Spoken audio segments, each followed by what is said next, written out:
और Asia market में किस तरह की तस्वीर नजर आ रही है, क्या कुछ यहाँ अपडेट नजर आ रहे हैं, ये बताने के लिए हमारे साथ पूजा जुड़ रही हैं। जी पूजा, बताएं। जी गुड मॉर्निंग अनीता।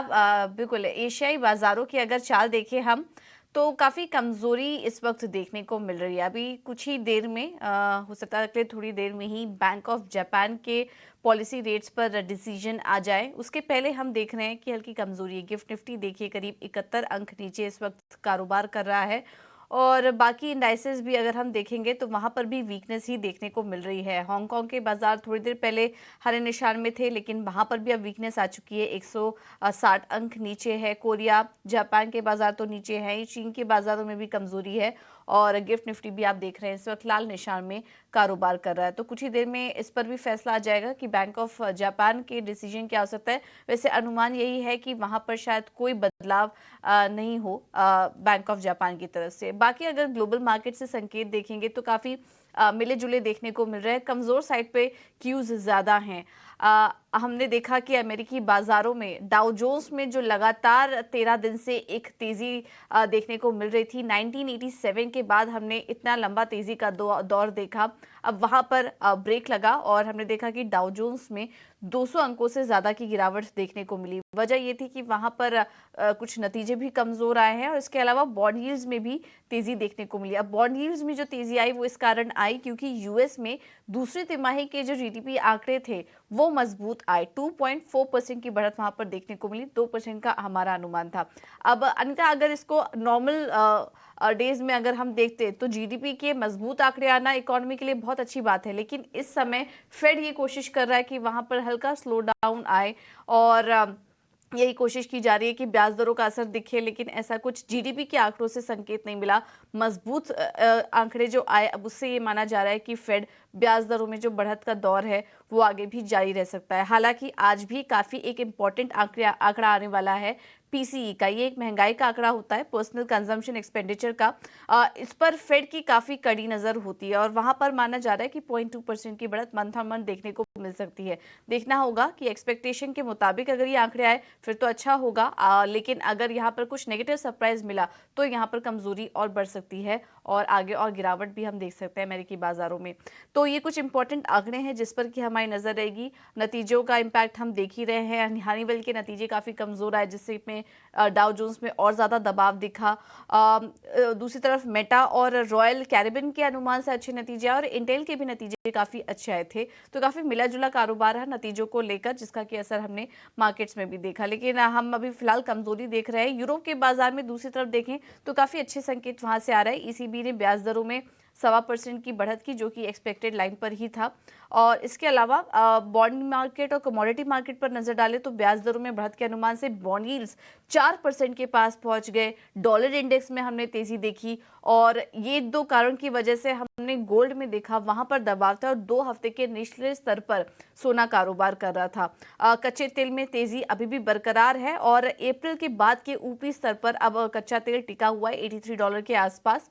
सप्लाई की चिंता को लेकर यहाँ पर कच्चे तेल में अभी भी एक तेजी का दौर बना हुआ है। अब आगे की चाल इसमें हम तय करेंगे, लेकिन अभी आज भी काफी कुछ इंपॉर्टेंट आंकड़े आने वाले हैं जिस पर कि हमारी नजर रहेगी। कुल मिला के बात करें तो मिले जुले संकेत मिल रहे हैं इस वक्त ग्लोबल मार्केट से। एशियाई बाजार कमजोरी ही इंडिकेट कर रहे हैं।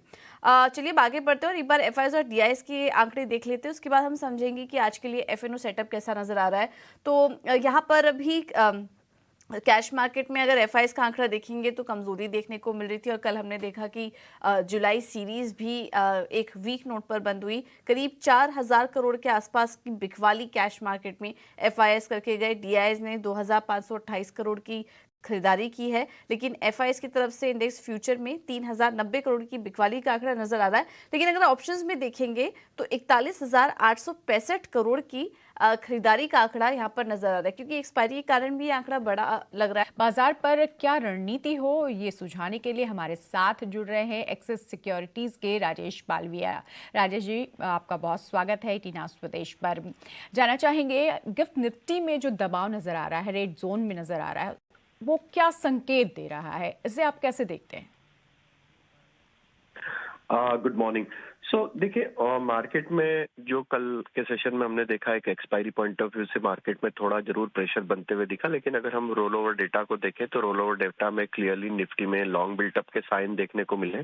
ऑलमोस्ट 33 लाख शेयर्स का एडिशन देखने को मिला है सीरीज ऑन सीरीज कंपेयर करें तो, जो कि क्लियरली दिखता है कि लॉन्ग पोजीशंस रोल ओवर होते हुए दिखी है निफ्टी में।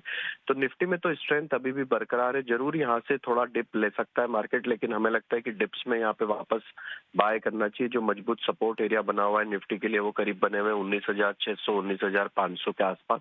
जब तक ये लेवल वॉयलेट नहीं होते मार्केट में सच कोई डर वाला साइन नहीं है, या हमें नहीं लगता कि ऐसा कोई बहुत बड़ी यहाँ से प्रॉफिट टेकिंग मार्केट में आते हुए दिखेगी आगे आने वाले दिनों में। 19,500 19,600 के आसपास से वापस से मार्केट एक अच्छा सपोर्ट लेते हुए दिखेगा, और जिस तरीके के रोल ओवर डेटा बने हुए हमें लगता है कि वापस से एक मोमेंटम हायर साइड पे यहाँ से बनते हुए दिखेगा निफ्टी में। बैंक निफ्टी में जरूर थोड़ा सा शेडिंग हुआ है, ओपन इंटरेस्ट में करीब 3.5 लाख शेयर्स कम हुए हैं पिछली सीरीज से, तो वहां जरूर डेटा देखना होगा कि किस तरीके से डेटा अब बनते हुए दिखता है सीरीज की शुरुआत में अगस्त में, और अगर वहां पे वापस एडिशन अगले 1-2 सेशन में बनते हुए दिखते हैं तो बैंक निफ्टी का भी ओवरऑल सेटअप तो बुलिश ही है। तो एज सच हमें नहीं लग रहा है कि यहाँ पे कोई बड़ा करेक्शन या बड़ा सेलिंग प्रेशर यहाँ पे कंटिन्यू होगा। बाय ऑन डिप्स की रणनीति रखना है, 19,500 550 के आसपास के स्टॉप लॉस रखें बैंक निफ्टी में, और पोजीशन लॉन्ग साइड के इंटेक्ट रखें। मार्केट वाइड रोल ओवर भी देखें तो इनलाइन ही रहा है, लास्ट सीरीज से कंपेयर करें तो ऑलमोस्ट इनलाइन रहा है। तो मार्केट वाइड रोल ओवर भी यहाँ पे फेवर में ही है बुलिश डायरेक्शन के। तो हमें लगता है कि लॉन्ग साइड के ट्रेड में ही यहाँ पे अभी पैसा बनेगा, क्योंकि मिड कैप स्मॉल कैप में जिस तरीके से बाइंग इंटरेस्ट बना है हमें लगता है कि मार्केट का मूड माहौल अभी तेजी की तरफ है और ये कंटिन्यू रहेगा। अब आज के सेशन में हमें लगता है कि अगर लॉन्ग साइड के ट्रेड इनिशिएट करना है तो 2 स्टॉक्स पे हमारी नजर है, जहाँ पे हमें लगता है डीएलएफ एक अच्छा स्टॉक साबित हो सकता है, जहाँ पे एक अच्छे मोमेंटम हमने पिछले सेशन में देखने को मिले। पूरे ही सेक्टर में एक अच्छी बाइंग इंटरेस्ट बनी थी कल के सेशन में, और जिस तरीके से डीएलएफ डे हाई की तरफ बंद हुआ, एक लॉन्ग बिल्टअप यहाँ पे देखने को मिला है रोल ओवर डेटा में। हमें लगता है डीएलएफ को बाय किया जा सकता है 500 के स्टॉप लॉस से। अपसाइड के टारगेट हमें लग रहा है 545 तक आते हुए दिख सकते हैं। दूसरा स्टॉक जो अट्रैक्टिव लग रहा है वो हमें लगता है भारत फोर्ज यहाँ पे देखना चाहिए। भारत फोर्ज में भी जिस तरीके का डेटा सेटअप बना है सीरीज ऑन सीरीज बेसिस पे, यहाँ पे हमें लगता है एक अच्छी तेजी कंटिन्यू होते हुए दिख सकती है। 930 तक की अपसाइड हम प्रोजेक्ट कर रहे हैं। स्टॉप लॉस रखना होगा करीब 888 के आसपास। ठीक है, थैंक यू राजेश जी समय देने के लिए, ये रणनीति सुझाने के लिए। तो बाजार ओवरऑल पॉजिटिव नजर आ रहा है, और यहाँ से अगस्त सीरीज भी अच्छी दिखाई दे रही है, डरने की बात नहीं है। बाय ऑन डिप्स की रणनीति आप अपना के चल सकते हैं। अब आते हैं खबरों और नतीजों पर, हमारे साथ शरद जुड़ चुके हैं।